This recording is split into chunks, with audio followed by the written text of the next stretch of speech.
Hello, ladies and gentlemen. Welcome to another episode of the Bits and Bytes Podcast. I'm your host, Dave Lozada. I'm joined again with Lindsay Schubert. Hello. And Tim Ronan. Hi. How are you doing? How are you guys doing today? Adequate. I'm good. That about describes me too, adequate. It's been a long week for me. I don't know about you guys, just long work week. I feel like my existence is just bearing down on me. Anyway, before I get depressing, let's move on to some news. Before we go on to news, I just wanted to say we're gonna outline the games that we're thankful for this week. But before we do that, let's move on to news. Tim, how about you start us off with the news story that intrigued your interest the most this week? Okay. Well, as most will probably know, BlizzCon happened. And as most will also probably know, there was a bit of a controversy that came out of it. Just a little bit. I don't... I think it might have been towards the end of the event. I'm not sure, but they were announcing a new Diablo game, and a lot of people have been hoping for the continuation from Diablo 3, which was PC franchise. So some devs came out, they were building it up, and then it turned out to be Diablo Immortals, which is going to be a mobile game, and accordingly they don't have any plans to put it on PC, which understandably annoyed a lot the people who were attending, to the point where they actually wound up at one point booing the devs on stage because they were touting this game, and it just wasn't what people wanted or expected, or at least a lot of people weren't expecting. No, in regards to the blog, like, it was basically kind of building up to, the future of Diablo, and it was kind of like this big thing, and then it kind of didn't pan out, and in actuality it went in the opposite direction, right? Where it's kind of, everyone was hyped up for this thing, and then it went in the opposite direction, and it was a mobile game, it wasn't PC centric at all. I understand both sides of the coin there, because it's kind of like the developers kind of, where else were they going to present this game? Like, it was made for Diablo fans, clearly, but at the same time, Diablo fans are just PC players. That's all they play on is PC predominantly. Diablo 3 is also on consoles, obviously, but like, that's a very small part of that player base. So I totally understand both sides of the coin there. Mm-hmm. Yeah. I mean, I think, understandably, people are probably concerned, like even things like the quality of the game, or maybe it'll be literally just ruined by like microtransactions, which, a big thing these days. And they, I mean, do you think that's the main problem? The threat of microtransactions? I think so. I think it's just like, because mobile games are so, microtransaction heavy. This will probably be like free to play, right? It probably won't, just because the mobile, could be. the mobile, what's the mobile model that popular, developers use nowadays. It's not like you pay an upfront fee. Nintendo tried to do this with Super Mario Run, right? They try to do like, you pay X amount of money and then you unlock everything from the get-go. And guess what? Super Mario Run didn't make a lot of money. Do you know what I'm saying? So this microtransaction thing it's almost like a given, unfortunately. And I think that's probably why people just associate it with it not being something that they would play. You know what I'm saying? and kind of like Blizzard being greedy. I totally understand that, totally, because I've played mobile games before. I know that they're microtransaction heavy. You know, I get it. I totally get it. Yeah, and I think, like I said, I think this was the end of BlizzCon, which I've been hearing that, you know, maybe that was a mistake, because generally you want to save your like big ticket items for the end, and with that kind of in mind, you know, this build up to like this serious thing turning out to not be so great at the very end of the con. Maybe they should have put this like towards the beginning. Yeah. Not build it up to be like this. What's behind the curtain? It's this thing that you should be excited about, but you're not. Right. From what I read online, it was supposed to be that, and then it was supposed to be Diablo 4, like a little tease for Diablo 4. But then Blizzard said something behind the scenes weeks or months before. They were kind of like, listen, Diablo 4 is still very much in development. We still don't really we haven't nailed down like a solid concept for this yet. So instead of like teasing it, let's just pull it for now, and then we'll save it for like next BlizzCon. I don't know if they said next BlizzCon or something, but like they were like, let's just pull it for now because we don't have like a solid brand image in place yet for the game. You know what I'm saying? Like, I guess they didn't want to commit to anything, basically. That's why they decided to pull it. But it is a little weird for like a multi-million-dollar company to kind of screw this up, because they should have known. I'm not gonna give them a free pass on this one. They should have known. You know that they're the vast majority of their player base is PC centric, and PC players don't necessarily like mobile gaming. Like, that's just those two things don't go hand in hand. You know, they should have known, in my opinion. But now they're kind of facing the consequences of that, and I mean, they know for the future, I guess, right? Yeah. Like, personally, I like mobile games. It really depends how the company deals with it, though. Like, I was really into Pokemon Go, for instance, at first, and then Niantic was kind of being shit about it. They were negligent to the fan base. Like, you know, forever we were waiting for trading, and then it's like 2 years later, and it's like, oh yeah, finally trading. And I just kind of went away from the game by that point. Because not only that, you also have to, you have to travel from one place to another, like however many miles, probably. Like, I have to walk miles because I'm in Florida to get like anywhere, whether it's for raids or whatever. And it could be really irritating.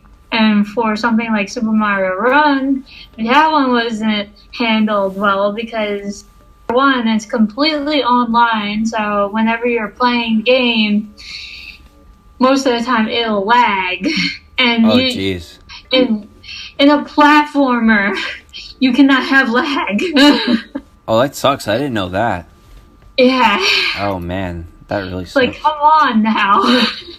So I stopped playing the game for that reason. I'm like, this isn't a game anymore. Right. Yeah. No, that's very understandable. This is just a stressful, like, fucking app for me. It's not contributing anything positive to me. So the one game that is working for me that Nintendo did release, actually this time last year, is Animal Crossing Pocket Camp. Because you actually have that, risk-reward system. You can use leaf tickets to buy things that are very rare, that only come around like every few months or so. Like, you can get like Tom Nook at your campsite for 250 Leaf tickets, you get other characters that are like Tom Nook at your campsite for that much. And I think it's really cool. So they created like an ecosystem, basically. Kind of, yeah. Yeah.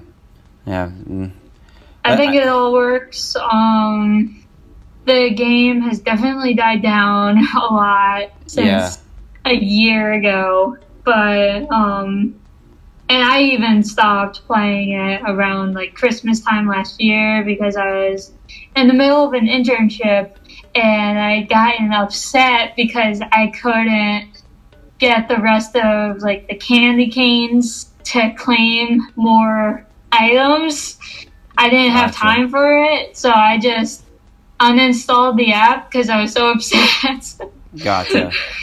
Yeah. I was like, well, I guess I can't 100% it now. Oh, I see. Yeah, just frustrated you. It's a huge 100% game for me. I love being a completionist. Yeah. It's all about that for me. And I love Animal Crossing as it is. Like, it's a huge relief off of Animal Crossing New Leaf from the 3DS. Because, I completed that game. I didn't understand it because it's so huge. But while waiting for the one coming in like 2019, it's nice to have this game in the meantime. Something in between, yeah. Yeah. Yeah, I agree. Anyway, moving on to your news topic, Lindsay. What did you choose for this week? Okay, so I had just recently posted this on my Facebook. So there's a new game called Pagan Online. It is a mix between League of Legends and Diablo. It's so that's let me see the full is like the full name for the game, what it would be. Like it's a MOBA, RPG, and something else. Action RPG crossed with a MOBA, inspired by Christian mythology. MOBAs. It sounds really cool. It's coming on PC in 2019. You can register for pre-launch tests, trials, and such from the official site. I found this article via KeenGamer. So, it's a MOBA, you said, right? Yeah, it's a MOBA. It's also an RPG. That's interesting. Releasing a MOBA in 2019. I thought those were kind of a new MOBA. Yeah, a new MOBA. I thought those kind of like went away, right? Because like, no, I'm serious. Like with the advent of battle royale games, I kind of like people started flocking to those, right? Yeah. And like they kind of left MOBA games in the dust. I hope it does well. Maybe a MOBA battle royale game. Whoa, whoa. Oh, I can't even wrap my head around that, to be honest. It sounds so complicated. The new meta. Yeah. Oh God. Oh my God.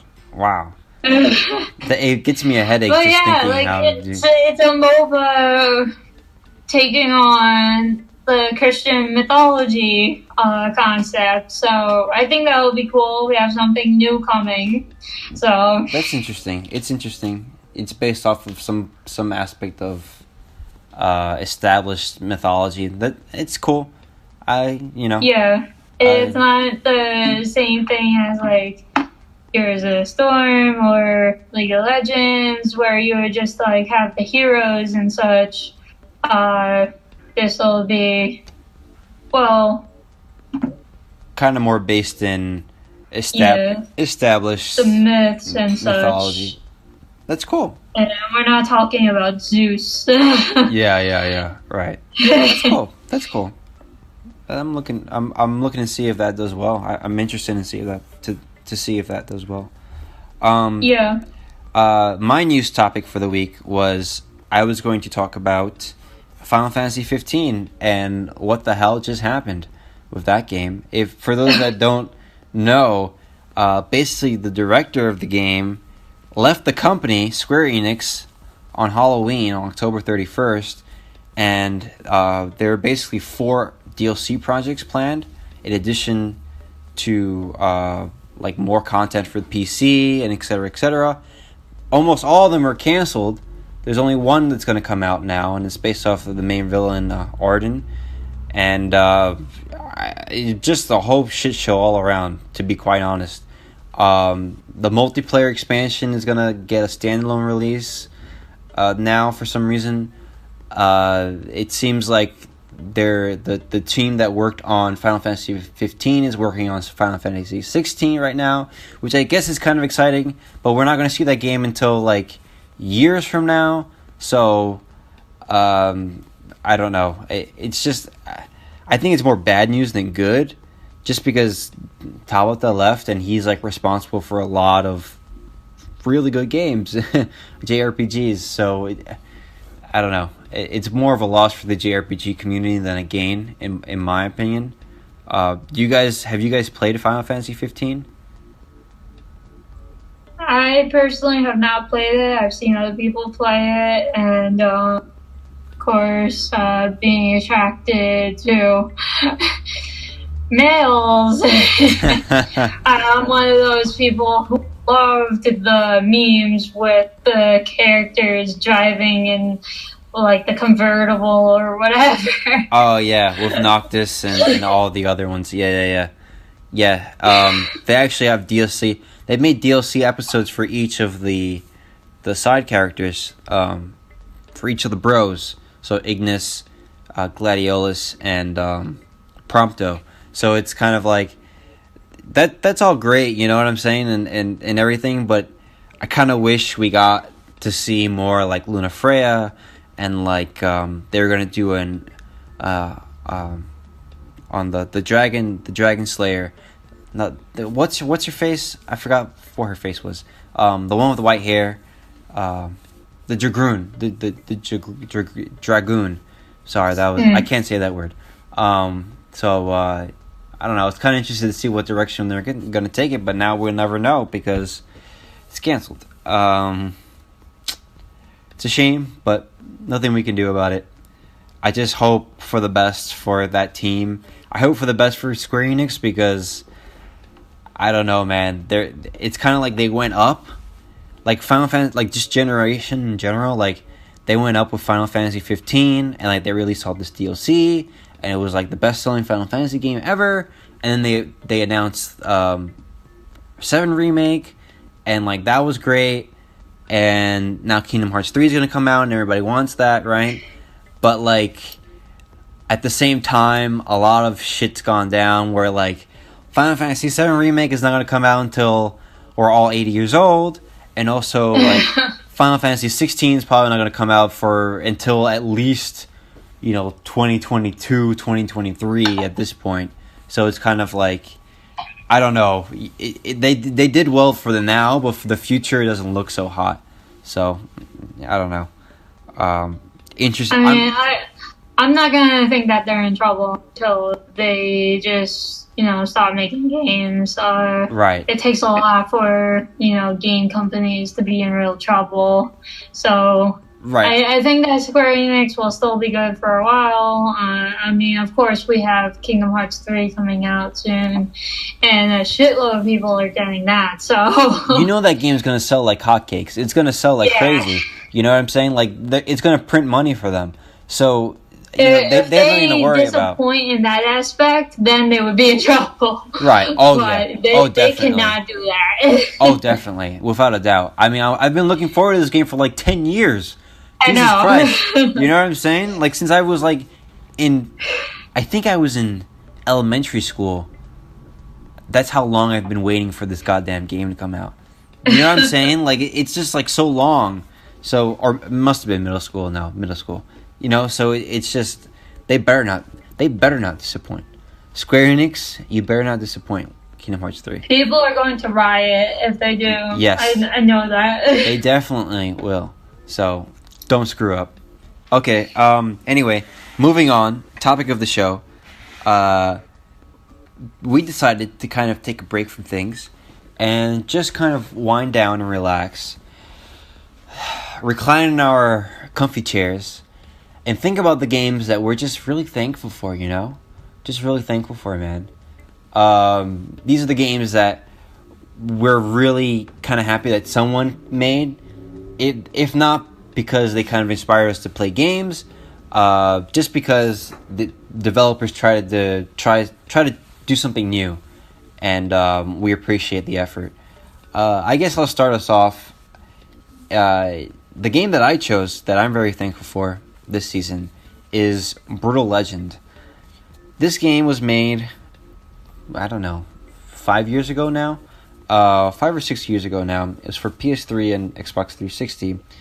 It basically stars Jack Black as a roadie, and he's magically transported into this mythical world of heavy metal monsters, heavy metal people, and it's basically like you go around in this world and there's like this whole plot and everything, and you're the son of, I don't know if that's spoilers or not, I don't remember. It's like a really old game. It's an old game at this point, so you should probably know. And there are also cameos by Ozzy Osbourne, and I think Dio's in it. It's just really crazy. And you could play like all of these awesome heavy metal tracks from your buggy. I don't know, man. It's just one of those games that make you go, this is a pretty imaginative piece of work, and I really appreciate, all the effort that Tim Schafer and his team put into it, because it just shows like what video games can do. Like, they could really do anything. You know what I'm saying? Have you guys played Brutal Legend? I haven't, no. No? I haven't either, but of course I've seen all the commercials for it. Oh, yeah. Yeah, it's a pretty wild game. The gameplay isn't the best, admittedly, but I just love it because of the world and the fantasy kind of building of it. It's a little hokey, but like, I like metal and I like that type of music, so it's a little indulgent on my part, but it's just this awesome kind of, and it's like everything's like different subgenres are represented throughout the world. So like you have like the industrial world, and then like the industrial goth world, and like you have like the little like new metal. It's just like different. It's so cool. If you understand metal, then like it's a cool homage to the genre. But otherwise, you'd probably just be like, what the hell is this? Like you wouldn't understand it. But yeah, really cool. Very thankful for that game. Lindsay, what game are you thankful for? Okay, so I haven't played this game in a few years, but I always wound up playing it around this time of the year, Thanksgiving and such. It's an amazing game, has like everything I could ever look for in a game. It's Terraria. I have it on both PC and Xbox 360. I spent, I don't know, like 20, 30 hours waiting around, killing this one monster. I can't remember what it was, like it was like a flying bird type monster in the sky. Like, I just built my home up there so I could keep killing it and eventually get a banner. The wyvern. Yeah, it was a wyvern. I fucking love that game. Yeah, me too. Oh, Tim, you know that game. Getting the wyvern banner was like 0.5% chance. Oh, wow. And I took like 30 hours just to get it. Wow. Well, I can't speak to the game. I can't really speak to it. I haven't played it. But it's 8-bit style, right? Or 16-bit style? I don't know. It was, yeah. I guess it was like 16-bit. 16-bit. Okay. Is it so? It's kind of like an RPG. Yeah, it's like RPG, but it also has crafting elements to it. That's cool. So it's also like Minecraft. Yeah, you don't have to explain it to me. I Tim probably knows a lot more than I do. So much. Yeah. And I suppose it's creative too, because you reference my. That's cool. It's really cool. It's obviously it has its completionist aspects to it. I'm looking up right now the drop rate of the banner.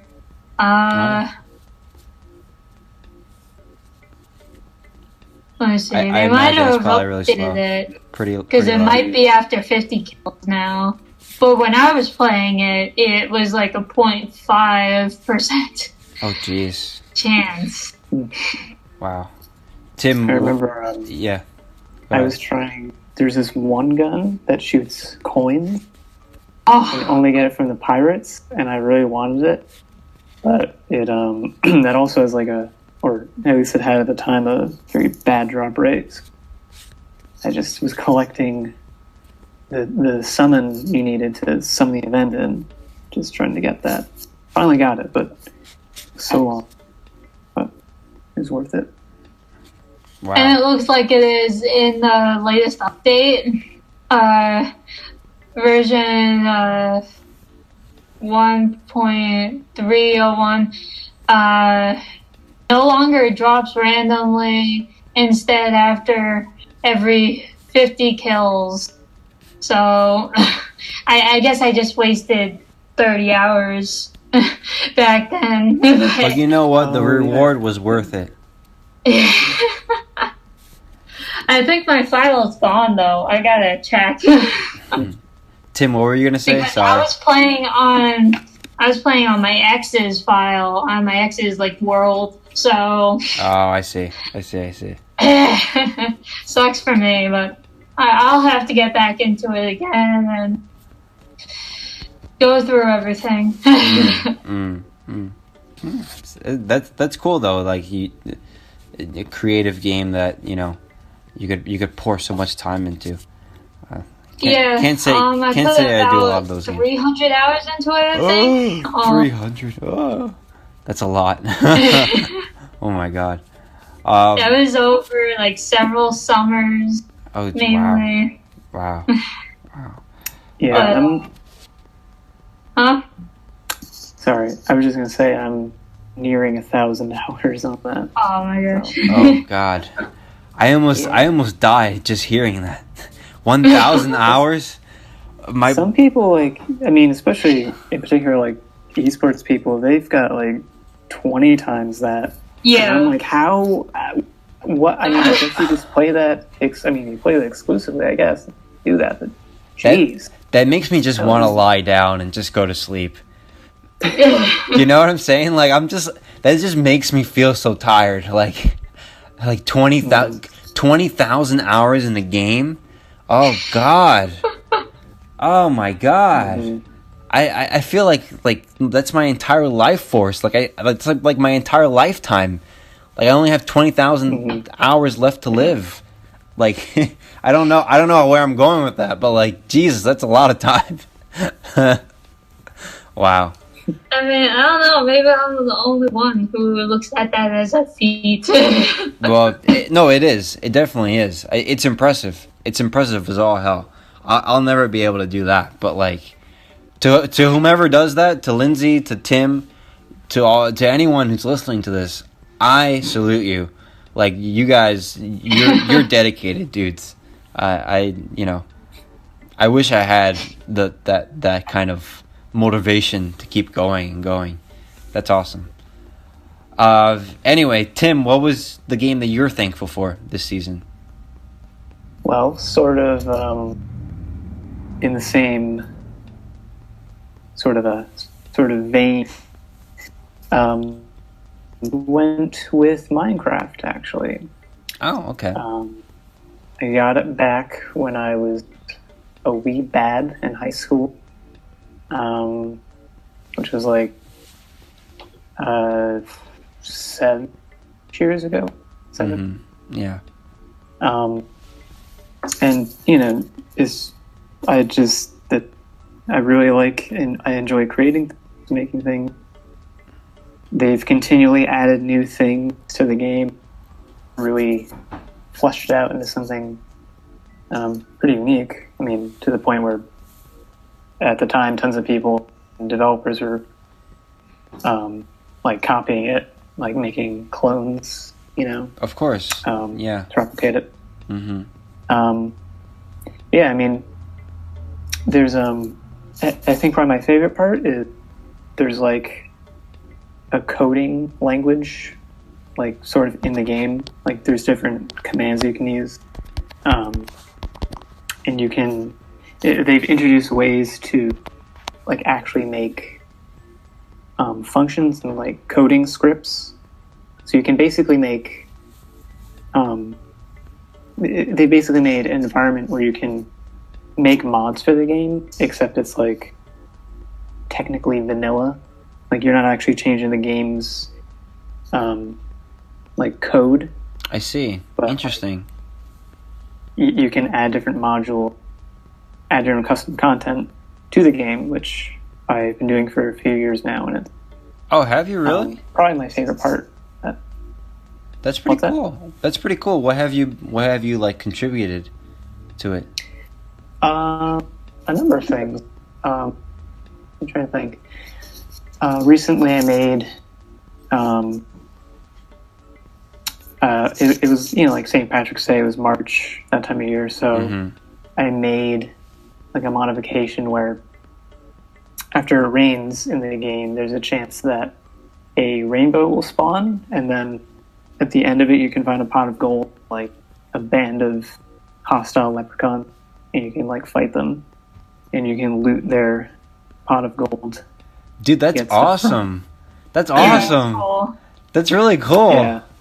So it's pretty robust in what it allows you to do, and it lets me flex a bunch of different things that I learned from college. I majored in game design. Oh, did you? College, so I didn't know that. That's awesome. yeah. So I get to practice some of those things that I haven't been making use of. I really enjoyed. Wow. Yeah. Tim, I learned so much of you, and like, that's awesome. That's cool, dude.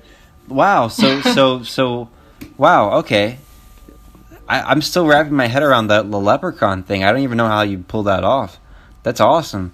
So like a rainbow would appear, and like the players would just go to the end of the rainbow, and they'd find a bunch of leprechauns. That's so cool. Wow. And would they like are they like creepers, or like What's that? what are they based off of an existing enemy, or like they're something entirely new? So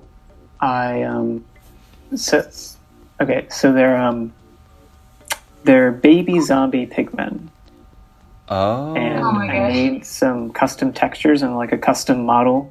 So I have them like in little leprechaun outfit, and that I made a hat and beard that they wear.